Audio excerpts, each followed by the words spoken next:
엄마 어디 가지 말고 여기 꼭 있어야 해. 어디 가지 마, 알았지?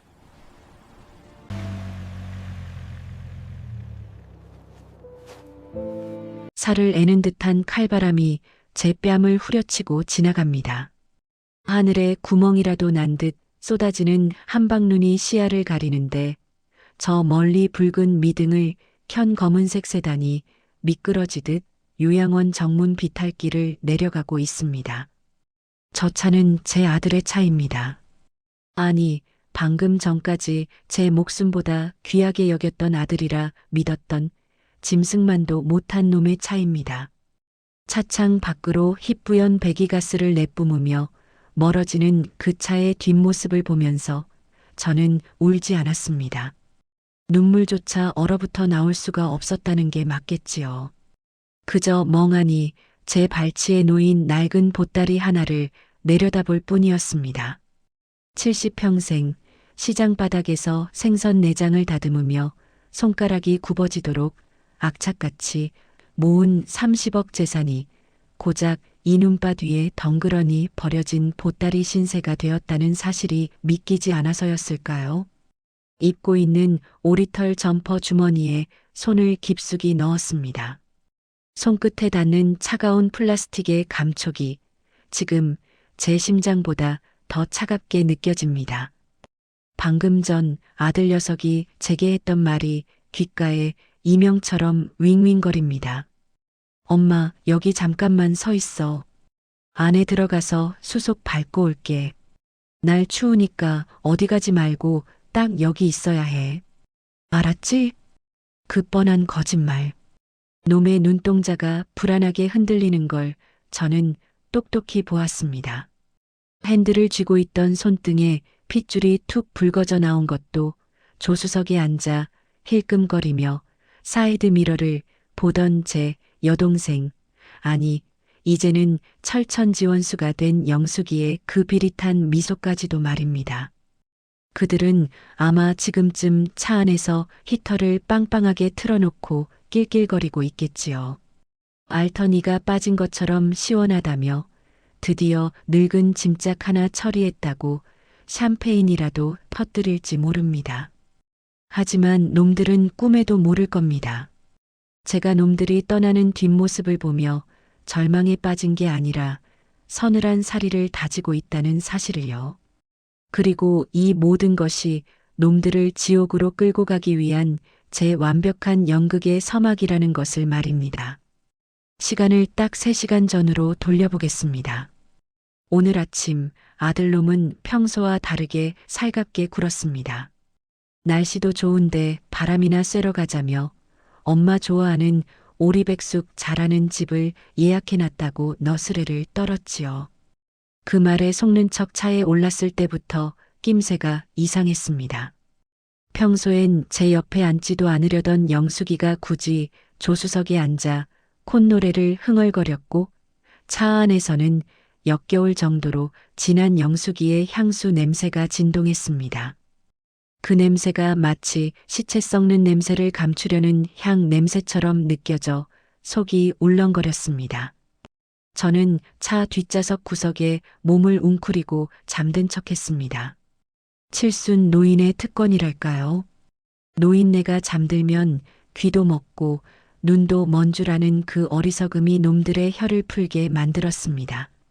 차가 고속도로를 빠져나와 한적한 국도로 접어들었을 때쯤 영숙이가 입을 열더군요. 민호야, 너 이번엔 확실하게 처리해야 한다. 또 마음 약해져서 우물쭈물하면 우리 다 죽는 거야.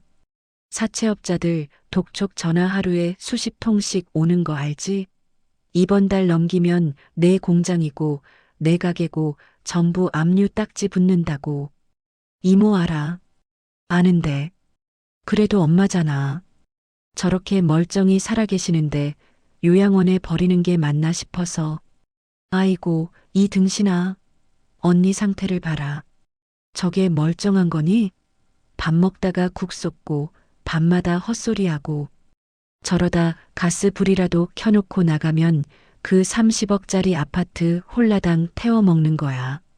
치매는 초기에 잡아야 한다니까? 그리고 요양원에 계시는 게 언니한테도 좋아. 전문 간병인들이 돌봐주지, 밤 나오지. 여기가 천국이지 뭐냐. 영숙이의 목소리에는 일말의 죄책감도 없었습니다. 오히려 제 아들의 우유부단함을 타박하며 제 명의로 된 30억짜리 아파트를 탐내고 있었지요. 치매, 헛소리, 기가 막혀서 헛웃음이 나올 뻔했습니다. 차창에 머리를 기대고 자는 척하며 저는 주머니 속에서 녹음기 버튼을 눌렀습니다. 며칠 전 시장 전파상에서 산 초소형 녹음기입니다. 기계치인 제가 이 녹음기 사용법을 익히느라 돋보기 안경을 쓰고 밤새 설명서와 씨름했던 걸 생각하면 지금도 목이 맵니다. 덕분에 차 안에서의 대화는 하나도 빠짐없이 녹음되었습니다. 영숙이의 표독스러운 목소리도 아들의 비겁한 동조도 심지어 놈들이 낄낄거리며 나누던 농담 따먹기까지 전부 다요. 눈발이 점점 더 거세집니다. 어깨 위에 쌓인 눈을 털어내지도 않은 채 저는 주머니 속에 녹음기를 꽉 쥐었습니다. 플라스틱의 딱딱한 감촉이 마치 제게 건네는 총자루처럼 느껴집니다. 그때 요양원 정문 경비실 문이 열리고 경비원이 공봉을 들고 나옵니다. 어르신, 여기서 이러고 계시면 얼어 죽어요. 보호자분은요? 방금 그 차 타고 가버린 거 아니에요? 경비원의 목소리에 걱정이 묻어납니다. 저는 천천히 고개를 돌려 그를 바라보았습니다. 그리고 생애 최고의 연기를 시작했습니다. 초점 없는 눈동자, 덜덜 떨리는 입술, 그리고 세상 천지 아무것도 모르는 5살 어린애 같은 표정으로요. 우리 아들, 효자예요. 금방 온다고 했어요. 밥하러 가야 하는데. 우리 민호 배고플 텐데. 제 입에서 나온 말이지만 소름이 끼칠 정도로 애처롭습니다. 경비원이 혀를 차며 다가와 제 팔을 끕니다. 아이고, 또 고려장이네. 또 고려장이야. 말세다 말세. 일단 들어오세요. 이러다 큰일 나요. 경비원의 손에 이끌려 경비실 안으로 들어가면서 저는 속으로 차갑게 웃었습니다. 따뜻한 난로 온기가 얼굴에 닿자 얼었던 볼이 녹아내리며 따끔거립니다. 하지만 제 가슴 속에 타오르는 복수의 불길은 그 어떤 난로보다 뜨겁습니다. 벽에 걸린 달력을 보니 1월 15일입니다. 오늘은 음력으로 제 생일이기도 합니다. 아들과 동생이 제게 준 생일 선물이 고려장이라니 참으로 잊지 못할 선물이네요. 그래서 저도 아주 특별한 답례를 준비하려 합니다. 경비실 구석에 놓인 전화기를 곁눈질로 확인했습니다. 놈들이 제 휴대폰은 진작에 뺏어가 버렸거든요. 아마 위치 추적이라도 당할까봐 그랬겠지요. 하지만 저는 당황하지 않습니다. 제가 외우고 있는 전화번호는 딱 2개면 충분합니다. 하나는 경찰서, 그리고 다른 하나는 40년 지기 친구이자 동네 정보를 꽉 잡고 있는 앞집 옥분 할머니의 번호입니다. 경비 아저씨가 따뜻한 믹스 커피를 타러 잠시 등을 돌린 사이 저는 재빨리 수화기를 들었습니다. 손가락이 덜덜 떨리는 건 추위 때문이 아닙니다. 사냥을 앞둔 맹수의 흥분 때문입니다. 여보세요? 옥분아, 나야. 수화기 너머로 들려오는 친구의 목소리에 저는 잠시 목이 메었습니다. 하지만 이내 침을 꿀꺽 삼키고 아주 또렷하고 차분한 목소리로 속삭였습니다. 지금부터 내가 하는 말 잘 들어. 그리고 내가 시키는 대로만 해. 우리 집 안방 장롱 밑바닥에 보면 빨간 보자기에 쌓인 도장 하나가 있을 거야. 그거 지금 당장 내가 챙겨놔야겠어. 놈들이 그거 찾으러 곧 들이닥칠 거야. 아니, 이미 가고 있을지도 몰라. 서둘러야 해. 전화를 끊고 나서 저는 다시 멍한 표정으로 돌아갔습니다. 이번에는 떨리는 손으로 일일이 경찰서 번호를 눌렀습니다. 신호음이 2번 울리고 경찰관의 목소리가 들리자마자 저는 목소리에 물기를 가득 머금고 세상에서 가장 불쌍하고 겁에 질린 할머니의 목소리를 냈습니다. 네, 경찰이죠? 여기 경기도 외곽에 있는 요양원 앞인데요. 흑흑. 우리 아들이랑 동생이 차에서 나를 밀어내고 가버렸어요. 추워 죽겠어요. 도와주세요. 아, 그리고요, 경찰관님. 내 아들이 나를 죽이려고 했어요. 증거도 있어요. 잠시 후, 저 멀리서 경찰차의 사이렌 소리가 들려옵니다. 붉고 푸른 경광등 불빛이 눈 내리는 어둠을 가릅니다. 자, 이제 이 막을 시작할 시간입니다. 이 복수극의 주인공이 무대에 오를 시간입니다. 경찰차의 뒷좌석은 낯설 만큼 따뜻했습니다. 엉덩이를 데우는 열선 시트의 온기가 얼어붙은 제 몸을 녹였지만 제 가슴속 한복판에 박힌 얼음 조각은 도무지 녹을 줄을 몰랐습니다. 차창 밖으로 스쳐 지나가는 풍경을 보며 저는 지난 3개월간의 지옥 같았던 시간을 떠올립니다. 짐승만도 못한 그것들이 나를 이곳에 버리기 위해 얼마나 치밀하게 공사를 쳤는지 말입니다. 모든 것은 밥상 머리에서 시작되었습니다. 3개월 전 유난히 비가 많이 오던 저녁이었습니다. 평소에는 손에 물 한 방울 묻히기 싫어하던 영숙이가 웬일로 저녁상을 차리겠다고 나섰습니다. 식탁 위에 올라온 것은 제가 좋아하는 소고기 묵국이었습니다. 그런데 국물을 한 숟가락 입에 넣는 순간 혀끝을 찌르는 듯한 기분 나쁜 짠맛이 느껴졌습니다.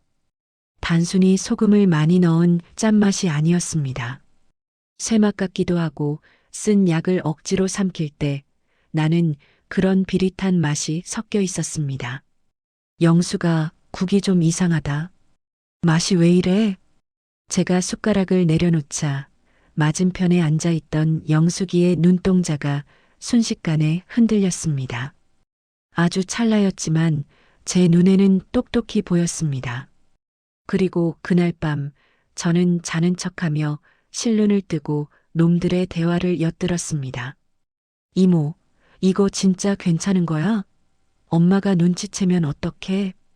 걱정 마. 이 약 냄새도 없고 색깔도 없어서 몰라. 그냥 노인네들 먹으면 기력 빠지고 잠만 자게 되는 거야. 서서히 기억력도 감퇴하고 병원 가면 자연스러운 노화에 의한 치매 초기 증상이라고 진단 나올걸? 그러면 그때 바로 성년후견인 신청 들어가는 거야. 그래야 그 아파트 내 앞으로 돌리지. 그 말을 듣는 순간 온몸의 피가 거꾸로 솟구치다 못해 얼어붙는 것 같았습니다. 내 친동생과 내 배 아파 낳은 자식이 멀쩡한 나를 식물인간으로 만들어 재산을 가로채려 하고 있었습니다. 다음 날부터 저는 전쟁을 시작했습니다. 겉으로는 아무것도 모르는 척 밥상 앞에서는 웃으며 숟가락을 들었습니다. 하지만 국물은 입안에 머금고 있다가 화장실에 가서 뱉어내거나 놈들이 안 볼 때 베란다 화분에 부어버렸습니다. 거실 구석에 놓인 커다란 고무나무 화분. 제가 몰래 국물을 부어주었던 그 고무나무는 일주일도 안 되어 잎이 누렇게 뜨고 말라 비틀어져 죽어버렸습니다. 식물도 죽이는 독을 놈들은 제 어미에게 먹이고 있었던 겁니다. 죽어가는 나무를 보며 저는 생각했습니다. 내가 죽느니 차라리 너희를 죽이겠다고. 그렇게 증거를 모으고 놈들을 방심하게 만들기 위해 일부러 치매 연기를 해왔습니다. 그리고 오늘 놈들은 자신들의 계획이 성공했다고 믿고 있겠지요. 하지만 곧 알게 될 겁니다.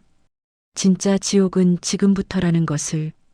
경찰차가 아파트 단지 안으로 들어서자 익숙한 현관문이 보였습니다. 순경의 부축을 받아 벨을 누르자 인터폰 너머로 들리는 왁자지껄한 웃음소리가 뚝 끊겼습니다. 잠시 후 문이 벌컥 열렸고 민호와 영숙이의 얼굴이 하얗게 질려 튀어나왔습니다. 마치 귀신이라도 본 듯한 표정이었습니다.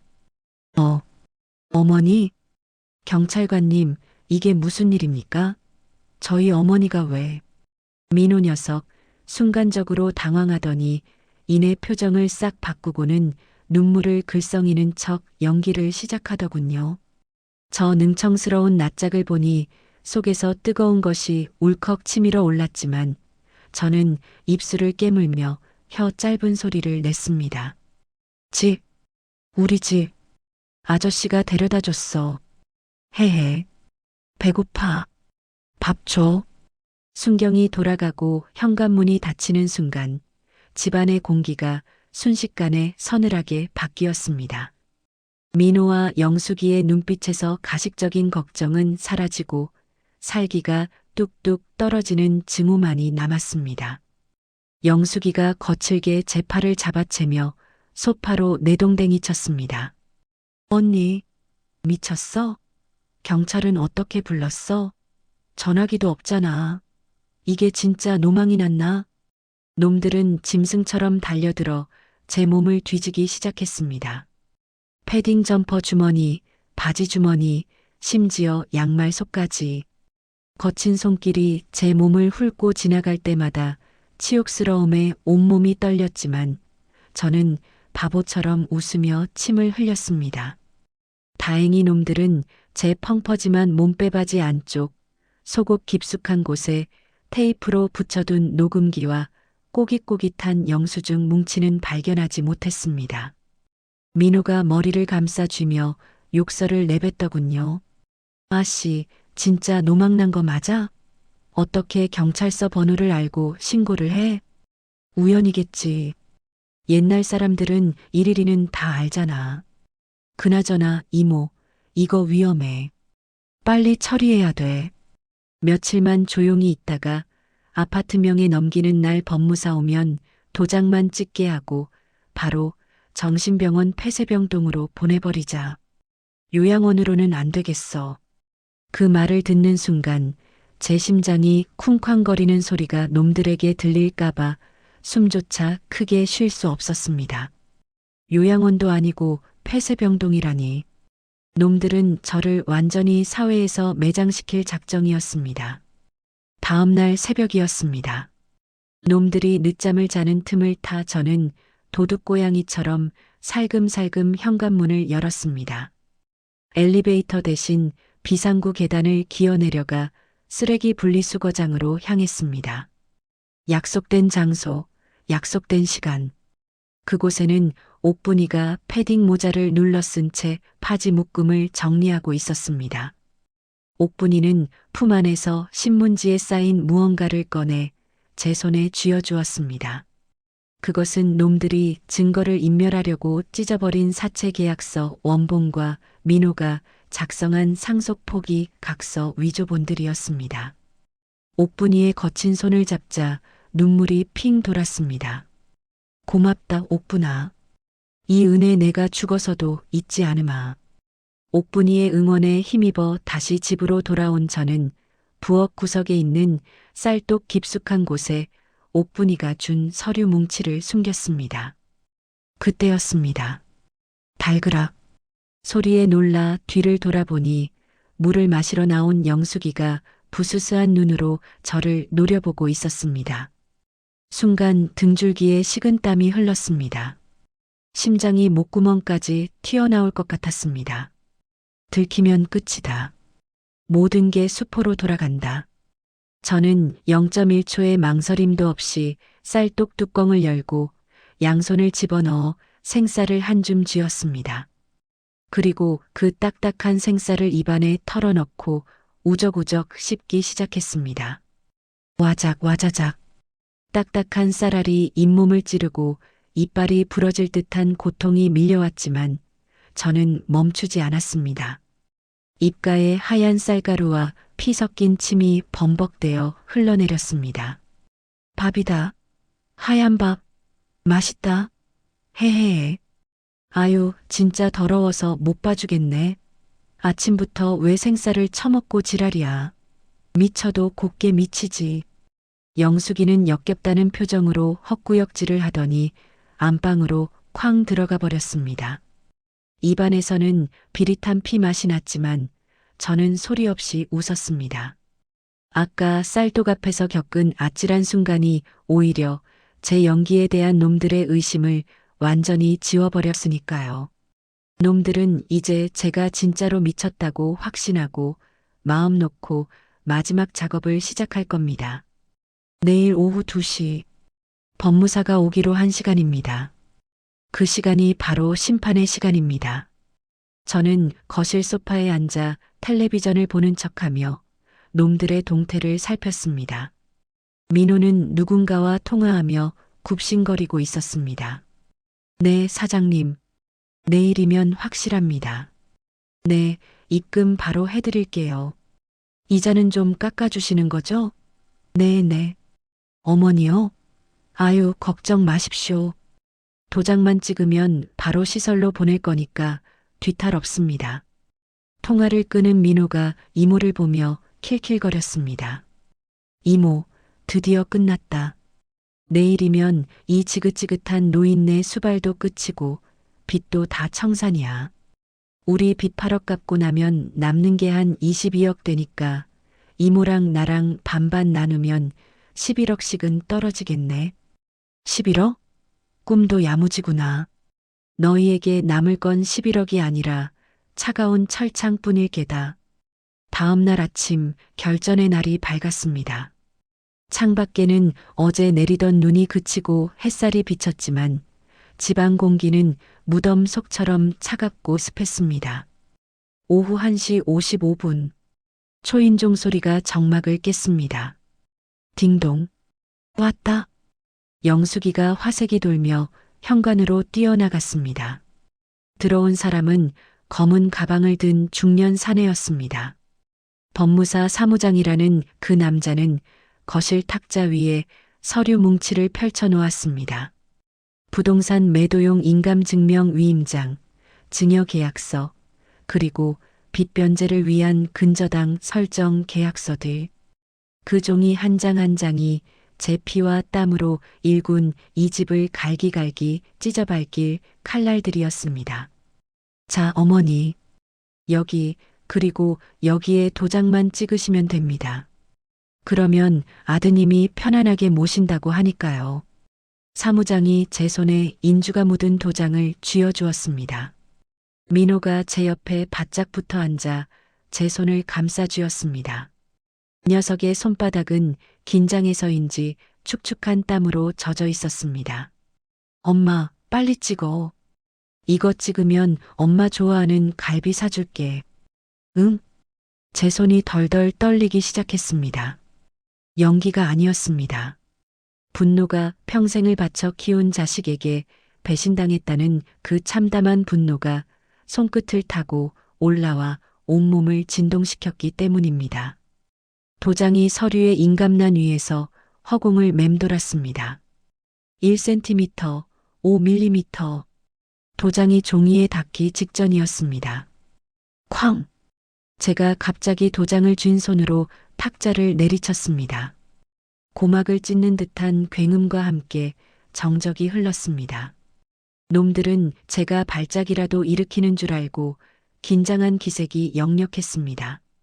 하지만 그때 저는 고개를 천천히 들었습니다. 초점 없던 제 동공이 또렷하게 놈들을 응시했습니다. 굽어있던 허리를 꼿꼿이 펴고 평생 한 번도 지어보지 않았던 싸늘한 표정으로 입을 열었습니다. 이 도장은 안 되겠다. 네, 그게 무슨... 엄마. 저는 쥐고 있던 도장을 거실 바닥으로 집어던졌습니다. 도그르르 굴러간 도장이 영숙이의 발치에 멈췄습니다. 그건 가짜니까. 뭐라고? 언니, 지금 제정신이야? 말투가 왜 그래? 영숙이가 비명을 지르듯 소리쳤습니다. 저는 품 안에서 옥분이가 챙겨다 준 진짜 인감도장을 꺼내 보란 듯이 들어 보였습니다. 붉은 인주가 묻은 진짜 도장의 서슬 퍼런 기운이 놈들을 압도했습니다. 그리고 다른 주머니에서 그동안 놈들의 패륜적인 대화가 녹음된 녹음기와 쌀독에서 꺼낸 찢어진 사채 계약서를 꺼내 탁자 위에 탁 하고 올려놓았습니다. 이게 진짜지. 그리고 이건 니들이 날 요양원에 고려장시키고 이 집 팔아먹으려고 작당한 증거들이고. 거실의 공기가 순식간에 얼어붙었습니다. 민호의 얼굴에서 핏기가 싹 가시는 게 보였습니다. 입을 뻐끔거리는 꼴이 물 밖으로 나온 붕어 같더군요. 어딜 가시나? 공범이 도망가면 쓰나? 도망치려는 사무장을 향해 호통을 치자 영숙이가 사색이 되어 주저앉았습니다. 이게 다 뭐야? 언니 미친 거 아니었어? 치매라며. 똥오줌도 못 가리고 생쌀도 처먹던 년이 어떻게. 미친 척이라도 안 했으면 니들이 주는 그 하얀 가루약 먹고 진짜 송장이 됐을 테니까. 니들이 내 국에 내 약에 뭘 탔는지 내가 모를 줄 알았냐? 제가 약 봉투를 꺼내 흔들자 민호가 떨리는 목소리로 변명하려 들더군요. 엄마. 오해해요. 우리는 그냥 엄마 편하게 해드리려고. 편하게? 그래, 요양원 정문 앞에 칠순 노미를 짐짝처럼 버리고 오는 게 편하게 해주는 거냐? 니들 빚 갚겠다고 내 집 팔아먹는 게 효도야? 저는 탁자 위에 물컵을 들어 민호의 얼굴에 끼얹었습니다. 차악하는 소리와 함께 민호가 비명도 지르지 못하고 물을 뒤집어 썼습니다. 정신 차려라, 이놈아. 네가 사람이면 네 애미가 네 똥기저귀 갈아 키운 세월을 이렇게 갚으면 안 되는 거야. 그때 현관 밖에서 요란한 사이렌 소리가 들려왔습니다. 그리고 거친 발소리와 함께 현관문이 쾅쾅 울렸습니다. 경찰입니다. 문 여세요. 제가 미리 옥분이에게 부탁해둔 경찰이 도착한 것입니다. 동시에 계단 쪽에서는 웅성거리는 남자들의 고함도 들려왔습니다. 놈들이 돈을 빌려 쓴 사채업자들이 냄새를 맡고 몰려온 모양이었습니다. 경찰보다 빚쟁이가 더 무서운 법이지요. 엄마. 경찰? 엄마가 신고했어? 나 감옥 가기 싫어. 엄마, 제발. 민호가 제 바짓가랑이를 붙잡고 늘어졌습니다. 조금 전까지 저를 정신병원에 처박으려던 놈이 이제는 살려달라며 눈물 콧물을 흘리는 꼴이라니. 그 비굴한 모습에 남아있던 일말의 모정마저 싸늘하게 식어버렸습니다. 저는 놈의 손을 발로 툭 차버렸습니다. 이건 알아. 내 아들은 그 눈 오는 날 요양원 앞에서 죽었다. 여기 있는 건 내 돈 뜯어먹으려는 사기꾼일 뿐이야. 저는 매정하게 고개를 돌렸습니다. 곧이어 경찰들이 들이닥쳤고 뒤이어 험상궂은 사채업자들까지 현관을 밀고 들어왔습니다. 집안은 순식간에 아수라장이 되었습니다. 경찰관이 영숙이의 팔을 꺾어 수갑을 채웠습니다. 철커덕. 그 차가운 금소금이 제 귀에는 그 어떤 교향곡보다 아름답게 들렸습니다. 민호는 경찰에게 끌려가면서도 저를 향해 울부짖었습니다. 엄마, 내가 잘못했어. 한 번만 봐줘. 엄마, 나 엄마 아들이잖아. 저는 끌려가는 아들의 눈을 똑바로 쳐다보며 마지막 한마디를 던졌습니다. 그래, 넌 내 아들이었다. 그래서 내가 직접 벌을 주는 거야. 남의 손에 죽게 내버려 두지 않고 내 손으로 법의 심판대에 세우는 게 그게 내가 너에게 줄 수 있는 마지막 사랑이다. 가서 죗값 치르고 사람이 돼서 나와라. 놈들이 사라진 현관문이 닫혔습니다. 집안을 가득 채우던 악취 같은 탐욕의 기운도 함께 쓸려나갔습니다. 텅 빈 거실에 홀로 남은 저는 다리가 풀려 소파에 깊숙이 몸을 파묻었습니다. 눈물이 왈칵 쏟아질 줄 알았는데 이상하게도 눈물은 나오지 않았습니다.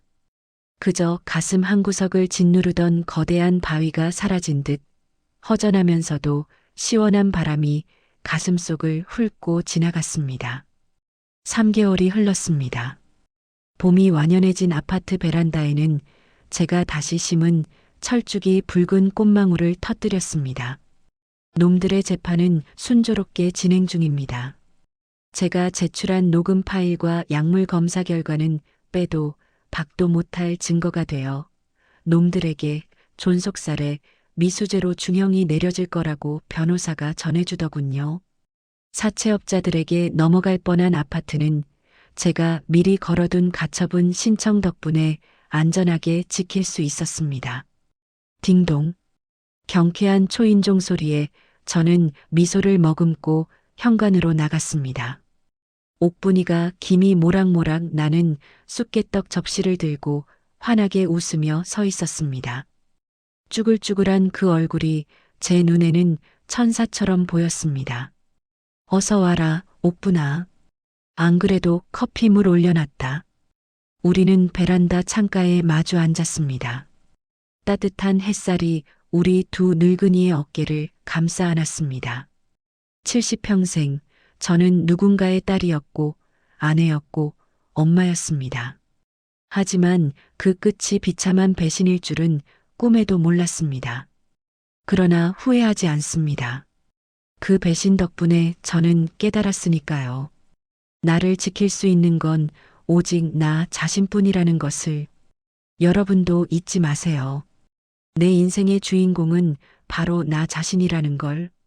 그리고 늦었다고 생각할 때가 진짜 내 인생을 되찾을 가장 빠른 때라는 것을 말입니다. 저는 지금 제 인생에서 가장 찬란한 봄을 맞이하고 있으니까요. 이 따뜻한 커피 한 잔의 여유를 그 누구에게도 뺏기지 않을 겁니다. 절대로요. 이 사연이 속 시원하셨다면 구독과 좋아요 부탁드립니다.